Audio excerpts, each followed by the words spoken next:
Desde mayo hasta ahora la inflación subió sin parar. En el último mes la bolsa argentina cayó un 10% en dólares, la estadounidense hasta un 5% y Bitcoin hasta un 26%. Incluso el plazo fijo que más pagaba cayó 15 puntos, pasando de 48% a menos del 33%. Y a raíz de todo esto surgen las preguntas de qué está pasando, qué puede pasar en diciembre y cómo cubrirnos al respecto. Así que ahora sí, empecemos. Atención, este video no es una recomendación. Usted es el único responsable de sus decisiones financieras. Arranquemos por la bolsa argentina. Después de las elecciones que tuvimos en octubre, el Merval, que es el promedio de acciones que cotizan en bolsa, obviamente argentinas, pasó de más o menos 2,5 millones de pesos a 3.100.000 aproximadamente. Sin embargo, durante el mes de noviembre tuvimos una leve caída hasta la zona de más o menos los 2.900.000. Inclusive si lo medimos en dólares pasa algo relativamente similar, es decir, después de las elecciones tuvo una suba del 60% en dólares, repito, y durante el mes de noviembre una caída de más o menos 10%. De la mano con esto va el riesgo país también, que después de las elecciones cayó de los más o menos 1.100 puntos a la zona de los 600 aproximadamente y se mantuvo en esa zona durante este mes también. Por otra parte, si vemos el tipo de cambio, o sea, el dólar, depende cuál subió o bajó, ahora lo vamos a ver en detalle, pero en general lo que pasó es que empezó y terminó el mes más o menos en el mismo valor.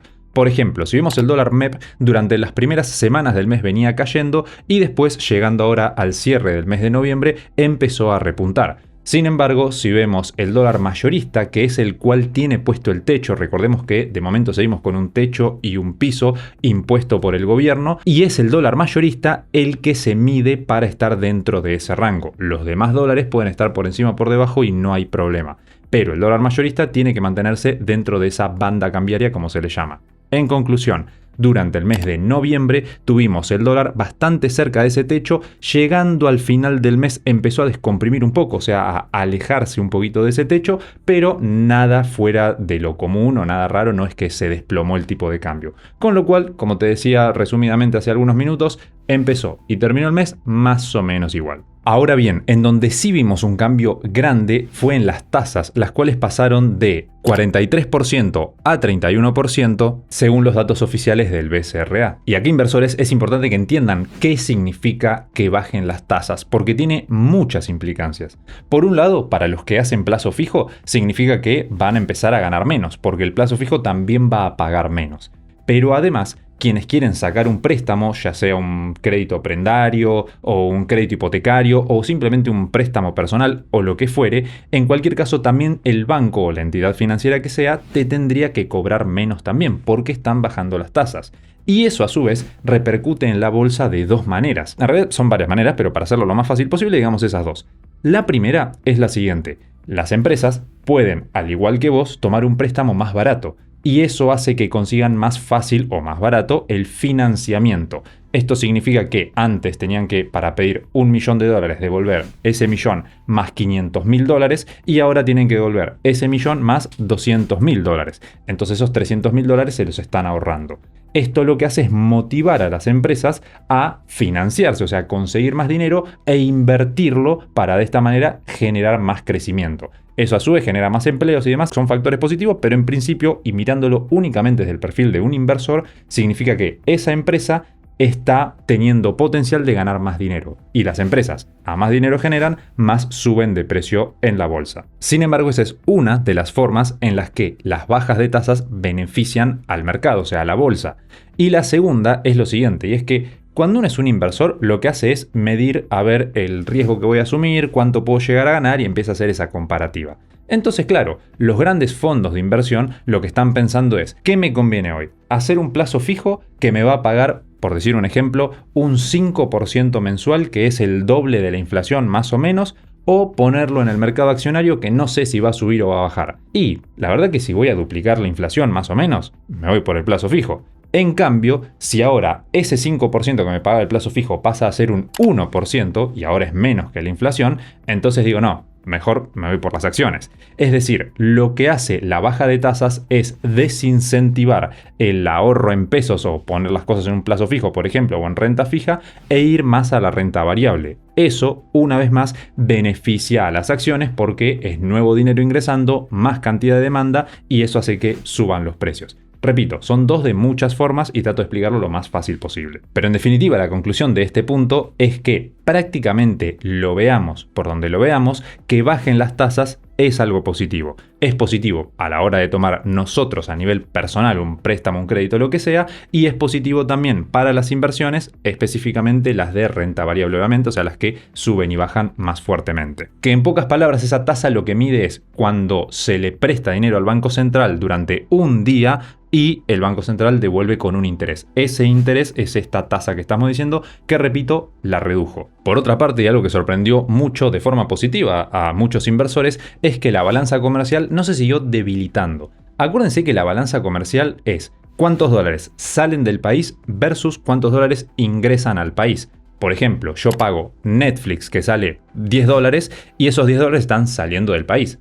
En cambio, si hay un argentino, por ejemplo, vamos a decir la empresa YPF, que vende petróleo al exterior, entonces está vendiendo el petróleo, pero ingresan a cambio dólares. Supongamos que ingresaron $15. Entonces ingresaron $15, salieron $10 por el pago de Netflix, en total hay $5 a favor de Argentina. Ingresaron más dólares de lo que salieron. Y eso se esperaba que cada vez se fuera reduciendo más. Sin embargo, eso no ocurrió y tuvimos un superávit comercial, que es como se le llama esto de que ingresan más dólares de los que salen, de $800 millones durante el mes de octubre, que es muchísimo. Inclusive llevamos 23 meses consecutivos con este superávit, es decir, que estamos ganando plata, por decirlo de alguna forma. Obviamente no es un número descomunalmente alto y que nos va a salvar, ni muchísimo menos, pero es un factor muy positivo. Y además, llevamos 23 meses de forma consecutiva con este superávit comercial. De hecho, se realizaron exportaciones por casi $8.000 millones durante el mes de octubre. E incluso las importaciones de bienes de capital están en un nivel de los más altos de la historia. Para que te des una idea, durante el mes de octubre tenían un crecimiento del 20% interanual. En conclusión sobre este punto, y para cerrarlo y decirlo lo más fácil posible, Argentina está ingresando más dólares de los que saca, lo cual es un factor positivo,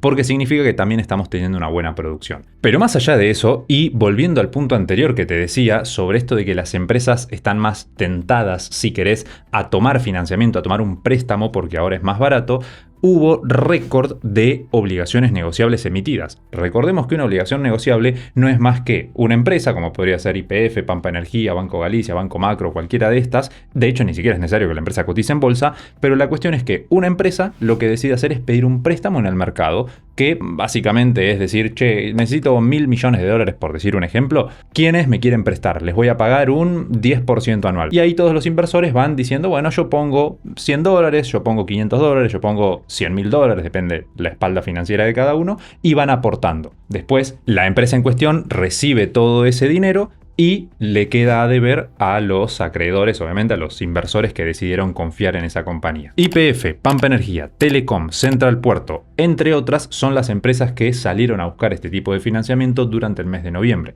Repito, es un golazo. Inclusive, no solamente es el sector privado, de hecho el sector público también. Ciudad Autónoma de Buenos Aires recaudó $600 millones a 7 años, Córdoba recaudó $725 millones y además Santa Fe, Entre Ríos, Neuquén y Chubut ya preparan nuevas colocaciones tras la baja del riesgo país. Lo que sí, no siempre es bueno que el sector público tome tanta deuda. ¿Esto por qué es así? El sector privado lo que suele hacer es intentar aprovechar ese dinero que le ingresó para invertirlo en maquinaria, en nuevas plantas y demás, y de esta manera generar más cantidad de ingresos a futuro, o sea, ganar más plata. Sin embargo, el sector público no siempre utiliza bien el dinero y eso muchas veces hace que el hecho de haberse endeudado termine siendo algo negativo. Con lo cual, acá cada uno puede sacar sus propias conclusiones o tener su propio criterio al respecto. En lo personal, simplemente transmito los datos. Más allá de eso, según el Nowcast que publica la Universidad Torcuato Di Tella, la pobreza del semestre mayo-octubre del 2025 se ubicó en el 30,7%. Estamos hablando de una caída de más del 11% si comparamos versus el 42% casi que teníamos previamente. Según reportan los datos, los ingresos familiares crecieron aproximadamente un 61% versus la inflación del periodo que corre a más o menos un 26%. En contraposición, y por ahí como dato negativo, es que la inflación de octubre, como dijimos en la intro, también se mantuvo subiendo. Veníamos de un 1,5 en mayo, que fue el mínimo, y a partir de ahí arrancó a subir. Hubo un mes de estabilidad, pero después continuó la suba hasta por lo menos la última inflación presentada, la del mes de noviembre, todavía no se presenta. Pero si querés, lo bueno es que por otro lado la inflación mayorista sí desaceleró mucho y generalmente termina teniendo impacto en la inflación general. Vamos a explicarlo fácil. Por un lado tenemos la inflación mayorista o el IPC mayorista que corre, en este caso, 1,1%. Eso lo que hace es que a los proveedores, digamos a los supermercados donde uno va a comprar, les aumente solamente ese 1,1% en promedio, obviamente, ¿no? Hay muchos matices ahí, pero digamos que les aumenta solamente un 1%.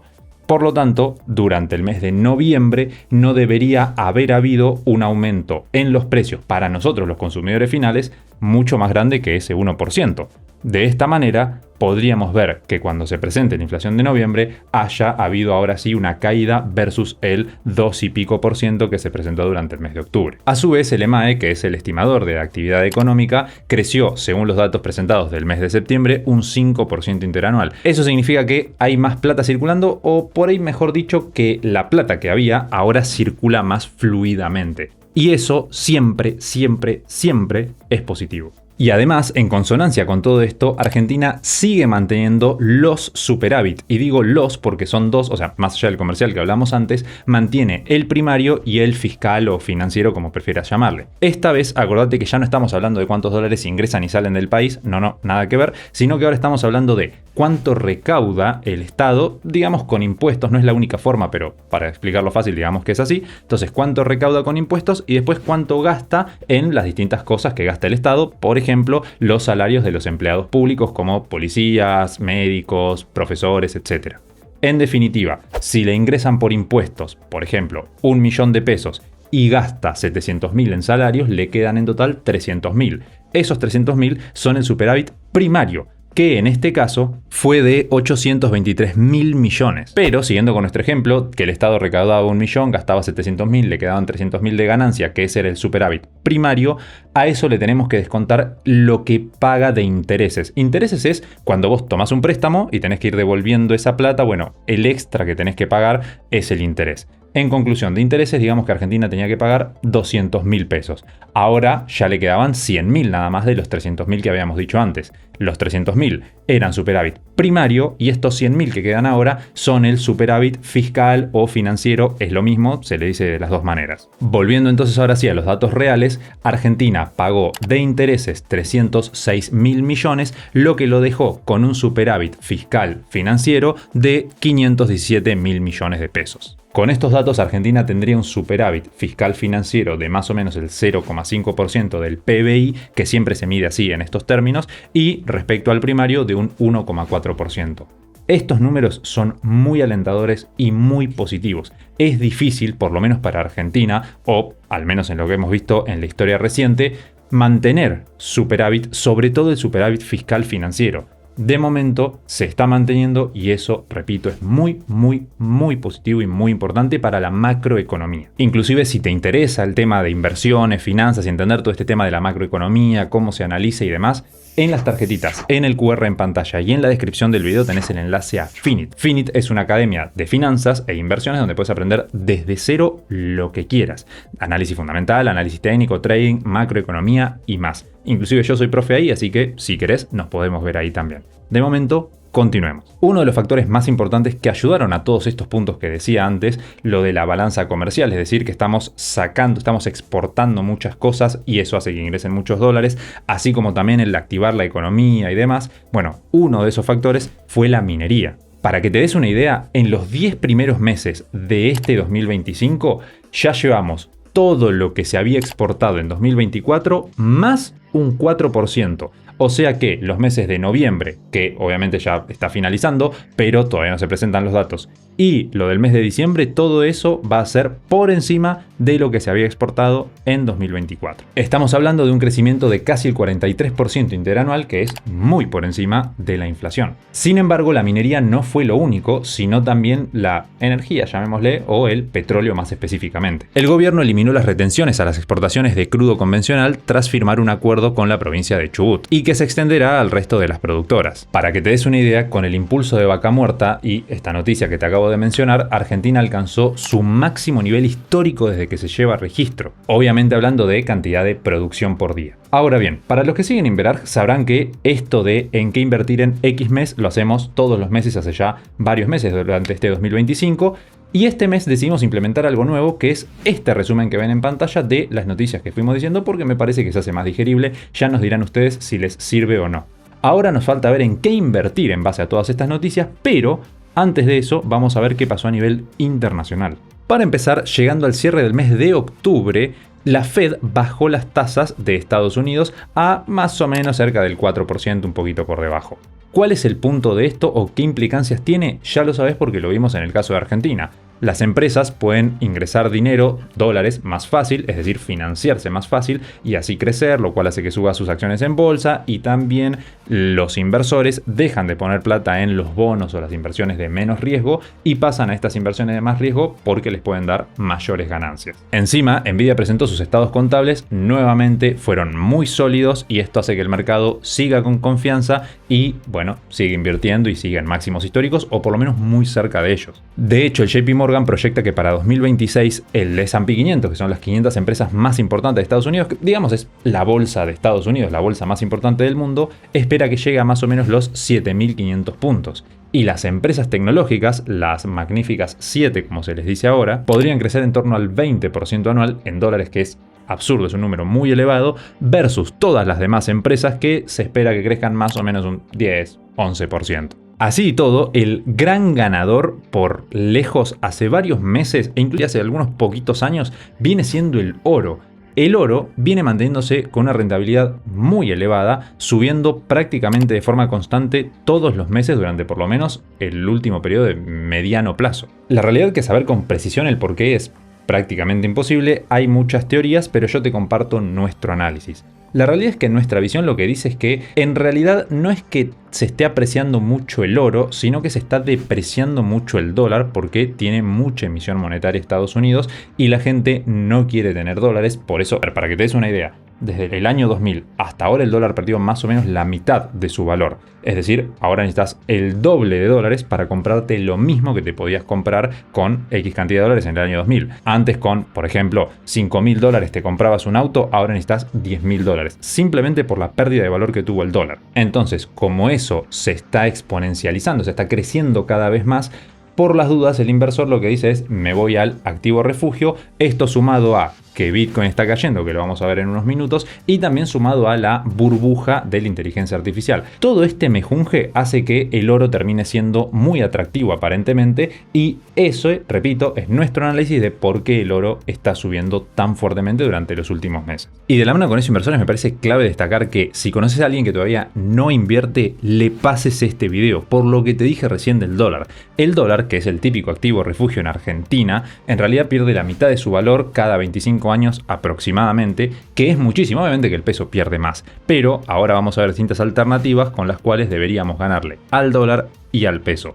Pero antes de llegar a eso, veamos el tema cripto. Desde ya, gracias a todos los inversores que comparten este contenido porque de verdad nos ayudan muchísimo. Después de que Bitcoin alcanzara su máximo precio en la historia, por lo menos hasta ahora, de más o menos $125.000, $126.000, tuvo un retroceso muy fuerte hasta en torno a los $80.000. De hecho, durante el mes de noviembre vimos también una caída fuerte, pero si vemos la caída total es de más o menos un 35%. Eso, evidentemente, arrastró a todas las otras criptomonedas, inclusive Ethereum, que es la segunda más grande, cayendo también por debajo de los $3.000. Para que se den una idea, inversores, estamos hablando de una pérdida en el mundo cripto de más de $1 billón en español de dólares. Sin embargo, y de forma completamente opuesta, se lanzó un nuevo ETF, pero esta vez de Solana. Es decir, típicamente en el mercado cripto se habla de Bitcoin, que es la más grande, el que no sabe nada de criptos por lo menos escuchó hablar de Bitcoin. La segunda, la que la sigue de la mano, es Ethereum, el que ya sabe de cripto, esto estoy diciendo una obviedad, pero es la segunda más grande, que también tiene algunos ETFs, es decir que de cierta forma se puede invertir en ellos a través de la bolsa y de forma regulada. Pero ahora se lanzó de Solana, que es otra cripto también de las más grandes del mundo y todo, pero es una de la cual, si bien en el mundo cripto está resonando bastante hace ya varios meses, en general, por fuera del mundo cripto, la verdad es que no se le escucha mucho. Y que se haya lanzado un ETF implica un nivel de adopción muy grande para el mundo cripto. Por lo tanto, que la SEC, digamos que la AFIP o la CNB de Estados Unidos haya aprobado ese ETF es algo realmente muy positivo para el mundo cripto. Pero claro, no quita la baja que tuvimos de Bitcoin y de las demás criptos. Con lo cual, y sabiendo todo lo que fue pasando durante el mes, entendamos ahora qué puede pasar durante diciembre y cómo cubrirnos al respecto. Vamos a ver en qué invertir en el mes de diciembre. Arrancando por el lado de Argentina tenemos el Merval en un mes bajista, el dólar estable, las tasas con una baja fuerte. En financiamiento vemos empresas y provincias tomando deuda, la pobreza a la baja, la inflación con una suba sostenida y la actividad económica creciendo. A todos estos datos le sumamos uno más y es que el mercado, esto seguramente lo escuchaste, se mueve por expectativas. O sea, el mercado sube o baja no en base a lo que está pasando, sino a lo que cree que puede llegar a pasar en un futuro. Y nosotros como inversores generalmente nos tenemos que subir a esa ola, si querés, para seguir el mercado lo mejor posible. ¿Esto por qué te lo aclaro? Porque repito, tenemos las tasas bajando. Tenemos la inflación que está subiendo, pero no demasiado, está medianamente estable. El riesgo país está estable, el dólar está estable. Si vos crees que eso se puede mantener y que encima la inflación puede empezar a bajar como lo ha venido haciendo los meses previos, entonces uno podría pensar que va a ser favorable para Argentina. Y si eso pasa, las acciones argentinas podrían tener un muy fuerte upside, como se le dice, o una muy fuerte suba. Por supuesto, y demás está decir que tienen muchísimo riesgo, porque invertir en Argentina siempre tiene mucho riesgo. Más allá de que todas las inversiones tienen su propio riesgo, Argentina puntualmente tiene un riesgo extra. Pero hoy por hoy, más aún con la baja que tuvieron para que uno pueda comprar barato, como generalmente se dice, hace que sea un momento bastante atractivo para el que quiera asumir el riesgo. Sin embargo, ya vamos a ver específicamente cuáles acciones son las que nos gustan a nosotros. Arranquemos por un perfil más conservador, por alguien que no quiera asumir tanto riesgo. ¿Qué puede hacer hoy por hoy? Podría irse, por ejemplo, por un bono. ¿Qué bono? Este bono, que vence a finales de enero del 2026, o sea, más o menos en 2 meses, tiene una tasa efectiva mensual del 2,2%, casi 2,3% aproximadamente. Esto lo que nos permite a nosotros es asegurarnos el rendimiento durante esos 2 meses, en los cuales lo que se prevé es que las tasas sigan bajando. O sea que, si yo quisiera el día de mañana hacer una inversión, por ejemplo, en plazo fijo, el día de mañana el plazo fijo me debería pagar menos que lo que me paga hoy. Así que, mejor opción es hoy asegurarme el rendimiento para que así el día de mañana no pueda tener ese problema de ganar menos. Lo que sí, en ese punto uno podría decir, che, ¿y por qué en vez de comprar el bono no hago un plazo fijo a 2 meses y en vez de estar comprando un bono hago un plazo fijo que a mí me da más tranquilidad porque a mí me gusta hacer plazo fijo? Bueno, sería completamente válido. El único problema que tendrías ahí es que con el plazo fijo te clavas durante esos 2 meses y no lo podés vender. No podés terminar el plazo fijo antes. O si lo haces precancelable te terminan pagando 2,50 mangos. Entonces el bono, la ventaja que tiene es que sí lo podés vender mañana, pasado o el día que quieras, siempre y cuando el mercado esté abierto. Sin embargo, vayamos ahora con aquella persona que le gusta más el riesgo, que quiere algo que le pueda dar un poco más de ganancia y ahora sí asumir, como digo, más riesgo de que pueda llegar a bajar. La primera acción que denominaría como conservadora entre muchas comillas, porque no hay acción argentina que sea conservadora, pero la que por lo menos nosotros consideramos como de menor riesgo es Ecogas.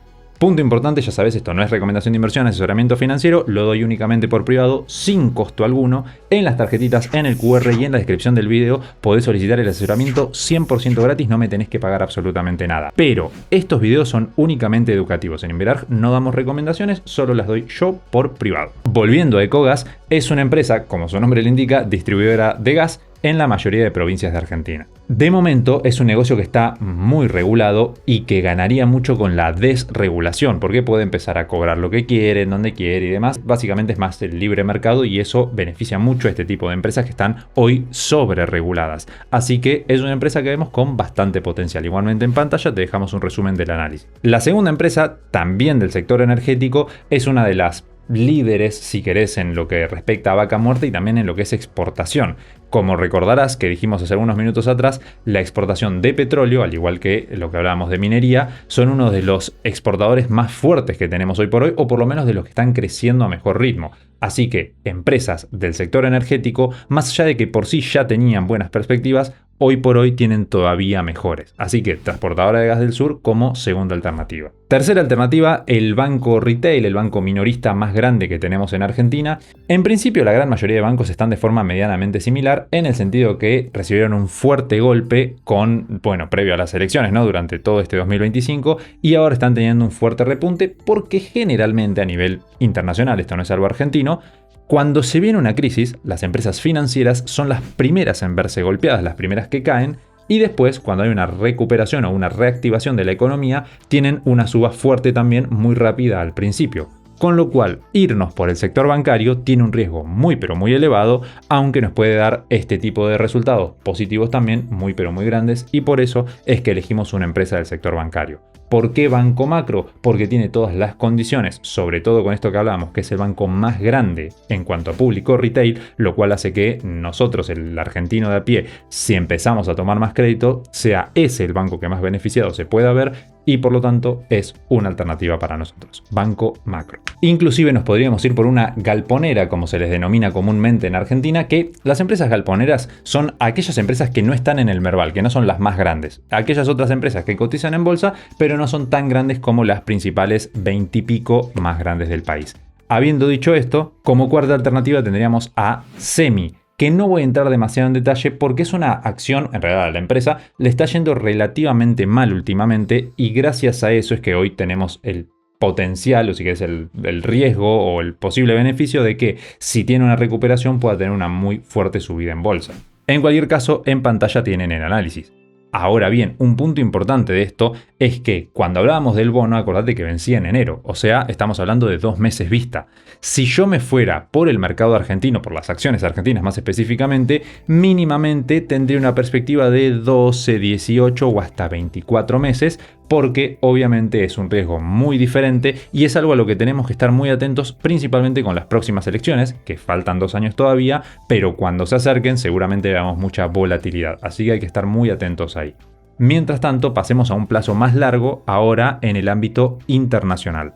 Acá en principio tenemos un riesgo que yo lo mencioné al pasar cuando hablaba del oro, y es que las acciones están en máximos históricos, las acciones estadounidenses están en máximos históricos, y hay mucho riesgo de, o por lo menos se habla mucho de la burbuja de la inteligencia artificial y demás. Entonces, si nosotros nos fuéramos por una acción específica o un grupo de acciones contadas con los dedos de una mano, el problema que tendríamos es que si a alguna de esas empresas le va mal, a nuestro portafolio, a nuestras inversiones, a nuestros ahorros, a nuestra plata, le iría muy mal también. Entonces, una alternativa más prudente, por lo menos para mí, sería irnos por un ETF, algo que agrupe muchas acciones, y de esta forma, si bien puede irle mal al mercado, puede reventar la burbuja, puede caer, por lo menos tenemos un riesgo de mercado, un riesgo general, y no tenemos el riesgo de que a una empresa le vaya mal. Por lo tanto, yo me iría por la clásica y, como se dice comúnmente ahora, la vieja confiable. Estamos hablando de o el S&P 500, las 500 empresas más grandes de Estados Unidos, o el Nasdaq 100, lo que se conoce como las 100 tecnológicas más grandes de Estados Unidos, aunque no son todas tecnológicas, o por ahí, para el que le gusta un poquito más el riesgo y quiere ganar un poquito más, el XLK. Todos estos los podés comprar desde prácticamente cualquier broker. En lo personal utilizo XTB y podés comprarlas desde ahí también, que tiene la ventaja que si invertís menos de $100.000 no pagas comisiones, y es un broker regulado que cotiza en bolsa y que además en tu primera inversión te protege de la pérdida. En cualquier caso, si querés entender en detalle cómo funciona eso, los montos y demás, en las tarjetitas, en el QR en pantalla y en la descripción tenés el link para crearte una cuenta. Acá sí te hablaría ya de un plazo más largo. Estamos hablando de más o menos unos 5 años en adelante. No invertiría en el mercado accionario estadounidense a menos de 5 años, principalmente porque el riesgo, invirtiendo a este más largo plazo, se reduce muchísimo. Así que en principio, pensándolo a muy largo plazo. Por otra parte, ¿qué pasa con el mundo cripto? Acá te diría, hay 2 alternativas a grosso modo. Una es la típica vieja confiable del staking. Pongo la plata, la dejo generando intereses y me olvido. Y la otra sería irme por alternativas de más riesgo. Desde ya que ninguna cripto te da seguridad porque no están reguladas, pero la alternativa que uno ve como más segura, entre comillas, es Bitcoin. ¿Por qué? Porque si bien el precio sube y baja fuertemente, es la más grande de todas y es la que tiene menos chances de desaparecer. Entonces, si bien se está hablando mucho de que durante el 2026 Bitcoin podría tener una baja muy fuerte, la realidad es que este ciclo, hablando un poquito más para quienes están en el mundo cripto, este ciclo ha estado raro. Alcanzó máximos históricos varias veces, cayó muy fuerte, no subió tan fuerte como se esperaba. Entonces, aparentemente podría estar cambiando el ciclo de Bitcoin, que para el que no está en el tema simplemente significa que Bitcoin suele subir, caer, subir, caer. Bueno, en ese subir, caer ahora se está adaptando y está subiendo menos, cayendo más rápido, y eso podría hacer que no caiga tanto el año que viene. En cualquier caso, si eso se diera de esa manera, uno lo que podría hacer es en este momento empezar a comprar de a poquito. Podés comprar en la plataforma que quieras, al igual que la cuenta remunerada cripto la podés utilizar en la cuenta que quieras. Nosotros en lo personal utilizamos Ripio. En Ripio vos podés depositar la cantidad de pesos que quieras Y con el mínimo de 1000 pesos puedes comprar la cripto que quieras, Bitcoin, USDT, Ethereum, Solana o la que fuere. Además de esto, y como dato, si vos invirtieras 10.000 pesos o más, el número que quieras, pero el mínimo de 10.000 pesos, y los dejás 30 días generando intereses en tu cuenta, más allá de tener esa plata más los intereses, además Ripio te acredita 7 días hábiles después 10 USDT más. En cualquier caso, si querés aprovechar esa promoción, lo tenés en las tarjetitas, en el QR en pantalla y en la descripción de este video. Y en este punto, inversores, hay una inversión particular que me faltó mencionar, o por lo menos la mencioné al pasar cuando hablaba del bono, y es el plazo fijo. El plazo fijo, recordemos que pasó de pagar el 48% el mes pasado a 32,5% este mes, por lo menos el que más paga. Y ese 32,5% anual representa de forma mensual más o menos un 2,7%. Si me preguntas a mí, yo creo que como la inflación de octubre ha sido la más alta de las últimas presentadas y está en torno al 2,5%, está un poquito por debajo, pero el 2,5% digamos, y a vos el plazo fijo te va a pagar un 2,7%, no me parece mal hoy hacer un plazo fijo si uno quiere la tranquilidad de saber que está haciendo una inversión de muy bajo riesgo y que probablemente por lo menos mantenga contra la inflación. No te asegura nada, pero te da bastantes chances positivas. Así que hoy por hoy no lo veo con malos ojos para nada. Sin embargo, en cualquier caso, lo importante es saber invertir uno mismo, así que por las dudas te dejo acá un curso gratis para invertir desde cero. Espero que te sirva.